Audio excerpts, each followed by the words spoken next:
Vai saber Deus o nome disso. Olha que coisa mais linda. Olha. Muito bonito, né, cara? Nossa, ninguém viu o nome do rio ali? Pedra, tá vendo? Não, não tinha plaquinha. Não tinha? Vai ficar limpo porque ela tem bastante pedra. É, né? No barro não... Barreia ela. Aqui nesse meio aqui é fundo.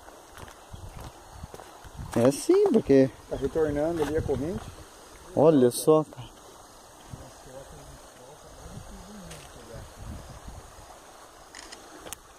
Muito bonito, né? Bonito demais. Ah, é pra lá. Já pensou? Olha, sentar ali pra fazer um piquenique. O sol. Você escutou? É barriga roncando. Eu vi.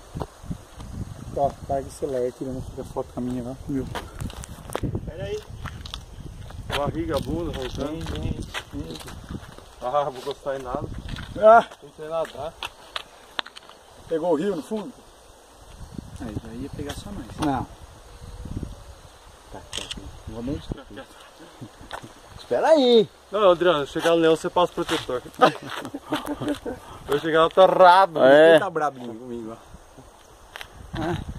Cadê a Anaia? Anaia. Aí. Protetor?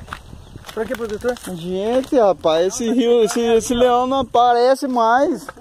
Vou matar esse leão.